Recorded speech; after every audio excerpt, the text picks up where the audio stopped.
કૃષ્ણ ભગવાન છે, એ કોઈ સામાન્ય પુરુષ થોડા છે, ભગવાન રમ્યા છે. અને એટલા માટે રાસ પંચાયતીનો પહેલો શબ્દ સુખદેવજીએ પ્રયોગ કર્યો છે, ભગવાન પિતા રાત્રિ શરદોત્પલ્લ મલ્લિકા વીક્ષરંતુમ મનશ્ચક્રે યોગ માયામ ઉપાશ્રિતા. ભગવાન રમ્યા છે ગોપીઓની સાથે, પોતાના ભક્તોની સાથે. આવી છે શરદ પૂનમની રાત્રિ.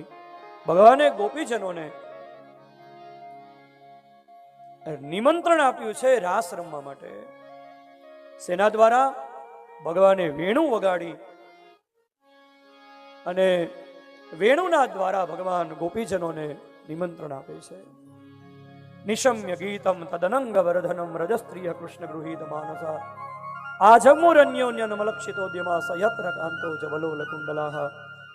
ભગવાને ગોપીજનોને નિમંત્રણ આપ્યું છે વેણુના સુર દ્વારા. અને વેણુના સ્વર એટલે વાંસની કાકલીના સ્વર નથી, વેણુના સ્વર એટલે હૃદયના સુર છે. અને જ્યાં હૃદયના સુર હોય ને ત્યાં નિમંત્રણ આપવા માટે કોઈ માધ્યમની જરૂર ન પડે. વાંસળીના સુર આ બધાએ આપણે અનુભવ્યા છે કે કોઈ આપણા ખાસ નિકટના સંબંધી હોય અને સવારમાં તમે એને યાદ કરો કે આજ બપોરે મારે એને ફોન કરવો છે, તમે ફોન ન કરો ને એ પહેલા એનો ફોન આવે અને તમે તરત કહો છો. સવારમાં તમને યાદ કરતા હતા ફોન કરવાનો વિચારતા હતા, તમારો ફોન આવી ગયો. એ સુર ક્યાં છે? એ વાંસળીના સુર છે, એ હૃદયના સુર છે. કેશવે વેણુ વગાડી ગોપીજનોને નિમંત્રણ આપ્યું અને ગોપીજનો જે કંઈ કામ કરતા હતા એ કામ છોડીને ગોપીજનો બધા દોડવા લાગ્યા. ભાગવતજીમાં લખ્યું છે, આ જગમુર અન્યોન્યમ અલક્ષિતોદ્યમઃ સયત્ર કાંતો જવલોલ કુંડલઃ. બધી ગોપીઓ જતી હતી એક જ સ્થાન ઉપર, પણ કોઈ કોઈને કહેતા નથી કે અમે ક્યાં જાય છીએ, કારણ કે પોતાના પ્રિયતમના મિલનનું નિમંત્રણ છે.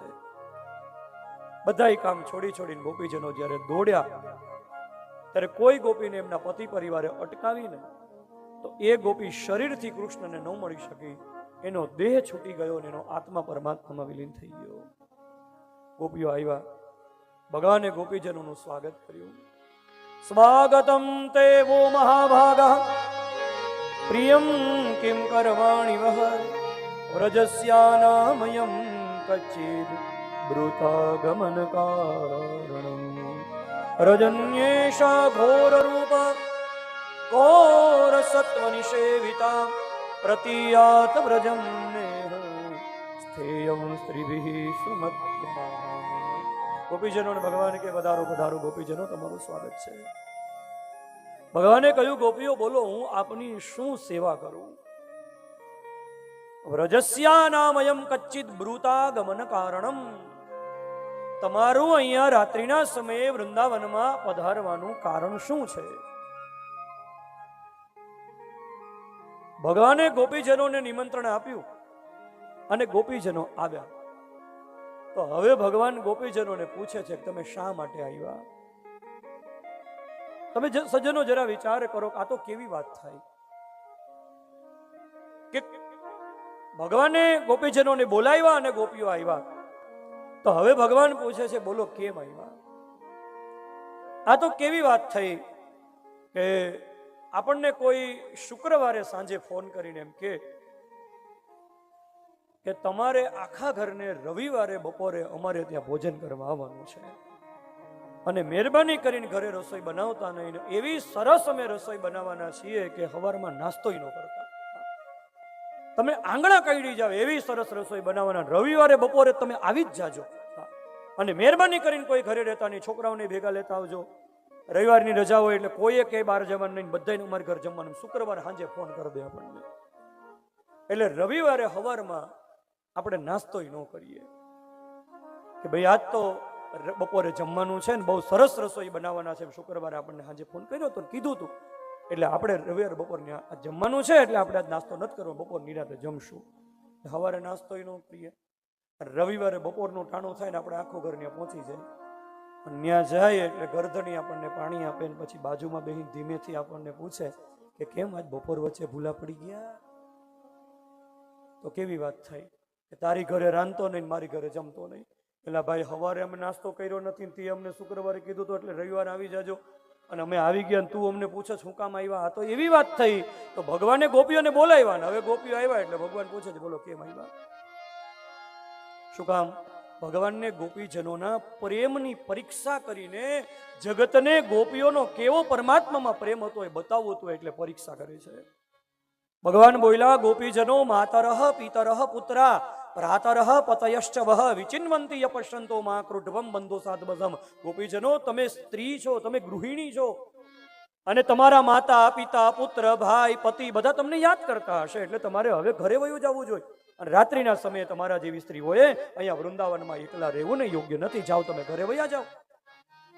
હવે એક તો જન્મ જન્માંતરોથી વિખૂટો પડેલો જીવાત્મા માંડ માંડ પરમાત્મા સુધી પહોંચ્યો હતો ને હવે પરમાત્મા કહે છે ઘરે વયા જાઓ પાછા. હવે તો ક્યાં જવું? એટલે ગોપીઓને કઈ જવાબ સૂઝ્યો નહીં. જવાબ સૂઝતો તો છતાંય જવાબ આપી શકતા નતા પોતાના પ્રિયતમને. એટલે ગોપીજનો આમ ચારે બાજુ જોવા માંડ્યા. ઘણી વખત આપણને એક મર્યાદા હોય એટલે આપણને જવાબ હોય તો જવાબ આપી ન શકે પછી આપણે શું કરીએ? ચારે બાજુ જોવા માંડ્યા.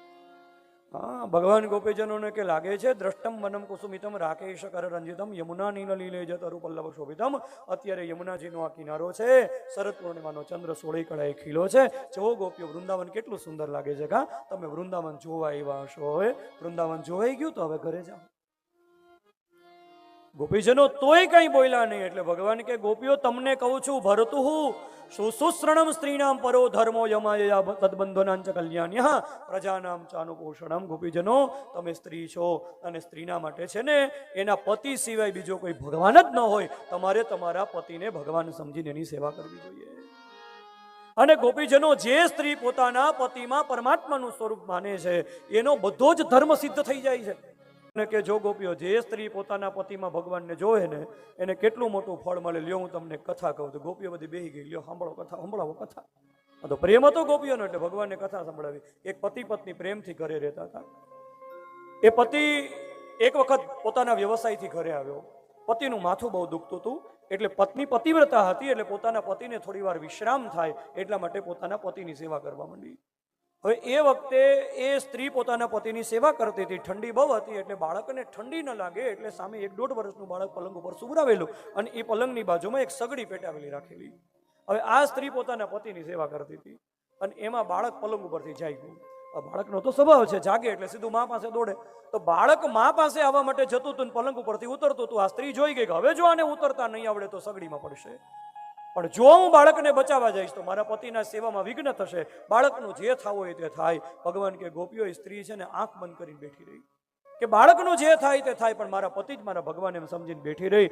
ભગવાન કે ગોપીઓ બન્યું પણ એવું બાળકને ઉતરતા આવડ્યું નહીં. ધગધગતી સગડીમાં બાળક પડ્યું. પણ અગ્નિદેવના મનમાં વિચાર આવ્યો કે આવી સતીવ્રતા સ્ત્રી કે જે પોતાના પતિમાં ભગવાનનું દર્શન કરે છે અને એના બાળકને હું દજાડીશ ને તો આ સ્ત્રી મને બાળીને ભસ્મ કરી દેશે.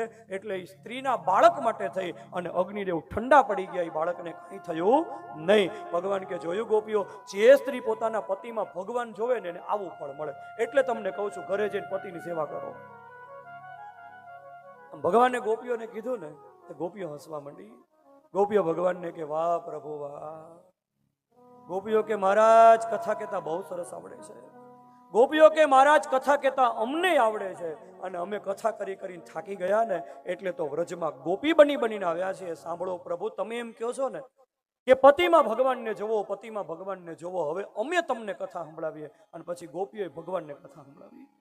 ગોપીઓ કહે છે પ્રભુ ધ્યાનથી કથા સાંભળજો. છેલ્લે તમે તમને આ કથાના સમાપનમાં એક પ્રશ્ન કરશું અને એ પ્રશ્નનો જવાબ તમારે અમને આપવાનો. ભગવાન કે લ્યો તમે સંભળાવો. ભગવાન અદબ બળીને બેસી ગયા. ગોપીઓએ કથા માંડી. આ તો પ્રેમ હતો.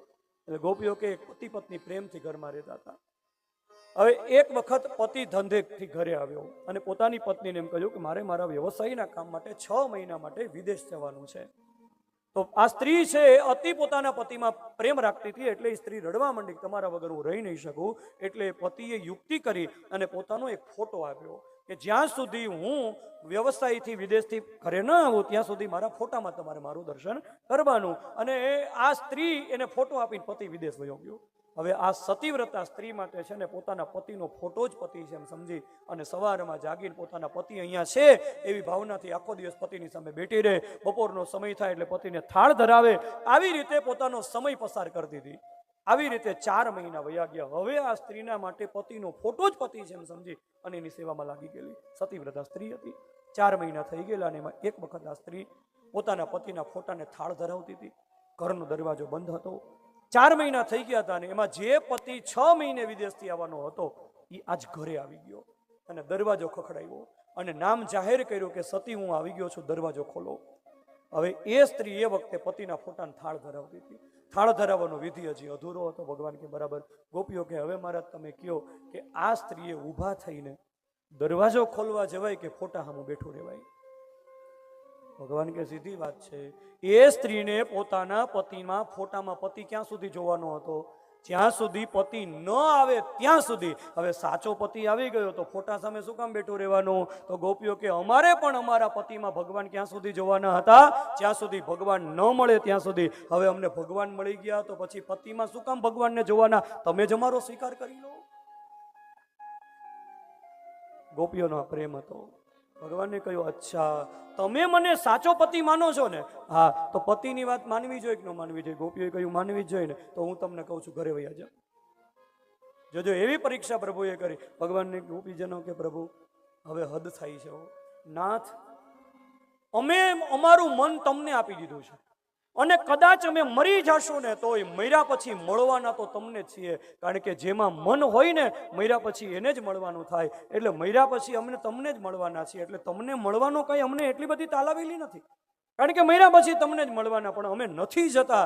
એનું કારણ એ છે કે કાલ સવારે જગત તમારી વાતો કરશે. હો, એક ગોપીઓ તો એટલી પ્રેમી હતી કે બધું છોડીને કૃષ્ણના શરણે વહી ગઈ હતી. પણ કૃષ્ણ એટલા નિર્દય હતા કે એને ગોપીઓનો ત્યાગ કરી દીધો. આ તો જગત તમારી આવી વાતો ન કરે ને એટલા માટે અમે નથી જતા. આ તો જગત તમારા માટે અમે નથી જતા.